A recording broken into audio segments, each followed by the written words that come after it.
यार ये युनिव्हर्सिटीचे किस्से काही कमीच होत नाहीत. बघा ना, एक्झामचा रिझल्ट लागला तेव्हा एका मुलाला एका सब्जेक्टला फक्त 3 मार्क होते. मार्क्स कमी आले म्हणून त्यांनी फोटोकॉपी मागवली. फोटोकॉपीमध्ये फक्त एकच क्वेश्चन चेक केला होता, तो पण अर्धवटच. त्यामुळे त्यांनी ते रिव्हॅल्युएशनला पाठवलं. रिव्हॅल्युएशन झालं, 3चे झाले नाही, यात पण ट्विस्ट आहे, 20. मग कमी का आले म्हणून त्यांनी परत फोटोकॉपी आफ्टर रिव्हॅल्युएशन नावाचा जी पद्धत असते त्याच्याने ते परत मागवलं. तेव्हा त्याला लक्षात आलं अजून पण एक क्वेश्चन चेक नाही झालेला आहे.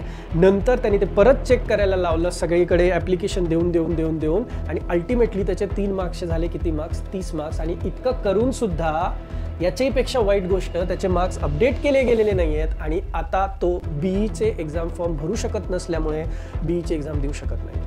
कोण याला जबाबदार सांगाल?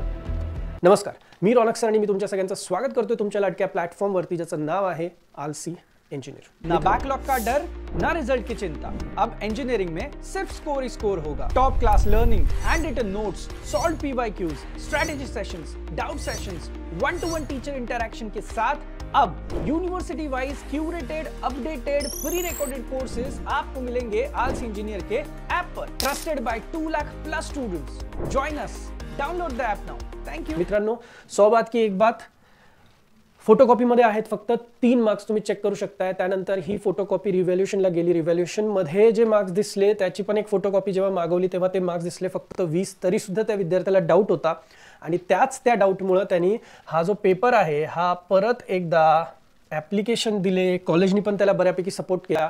तुम्ही एकदा फक्त हा पेपर चेक करा. पहिल्यांदा मी तुम्हाला दाखवतो, तुम्हाला लक्षात येईल. इथं काय लिहिलंय बघा, क्वेश्चन नंबर 7. होपफुली तुम्ही बघू शकता, नसेल तर माझ्यावर ट्रस्ट ठेवा. हा क्वेश्चन नंबर 7 तुम्ही बघा. इथे काहीतरी मार्क्स दिलेले आहेत बघा, तुम्ही चेक करू शकता, मार्किंग केलेलं आहे.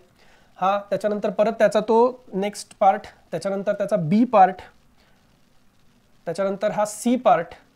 तर हा क्वेश्चन 7चा ABC सगळं सॉल्व्ह केलेलं आहे. मार्क्स पण दिलेले होते, मास्किंग पण झालं होतं. पण इथे तुम्ही चेक करू शकताय क्वेश्चन नंबर 7च्या साठी, ज्याला ऑरिंग 8 असतो बाय देवे, तर तुम्ही बघू शकताय क्वेश्चन नंबर 7ला मार्क्सच नव्हते दिले. मग त्याच्यानंतर जेव्हा बरेच सारे ॲप्लिकेशन्स दिले आणि ही ऑड केस आहे असं जेव्हा लक्षात आलं, तेव्हा इथे ते मार्क्स जे 20 होते, ते जे त्याला क्वेश्चन 7चे 10 मिळाले होते, ते देवाच्या दयेने ॲड झाले आणि त्याचे 3चे मार्क्स झाले 30. आणि इतकं झाल्यानंतर त्याला एक्झाम फॉर्म भरता येत नाहीये 30 मार्क्स असून सुद्धा. म्हणजे विचार करा, 260 फोटोकॉपीचे, 260 रिव्हॅल्युएशनचे आणि परत 260 दिले फोटोकॉपी आफ्टर रिव्हॅल्युएशन. आणि देव जाणे त्यांनी किती चक्रा मारल्या असतील आणि किती ॲप्लिकेशन दिले असतील आणि किती कॉलेजमध्ये पण आणि विद्यापीठामध्ये पण त्यांनी धक्के खाल्ले असतील.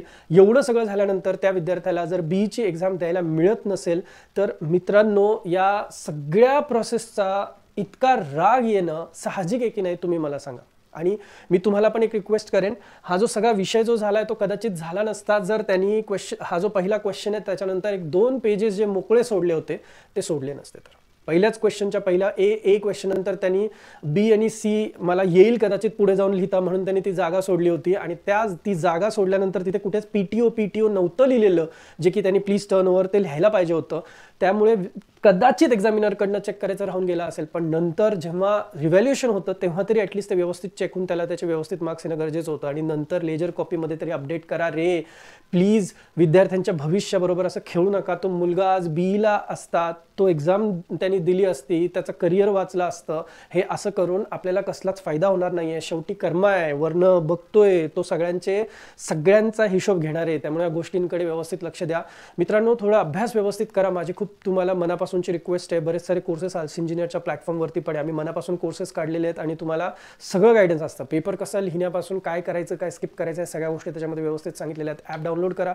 300 रुपये आपण ऑफ ठेवलेले आहेत सगळ्या विद्यार्थ्यांसाठी. ज्या लोकांना इमिजिएट कोर्स घ्यायचा आहे तर कमी वेळेत तुम्हाला जास्त अभ्यास करायचा असेल तर तुम्ही नक्की प्रेफर करू शकता. डेमोन्स्ट्रेशन बघून तुमचा डिसिजन घेऊ शकता. चला, असेच काही नवीन केसेस घेऊन तुमच्यासमोर नक्की येईल. आणि हा थोडंसं प्रेम दाखवा यार, है ना. चला भेटूया. थँक्यू.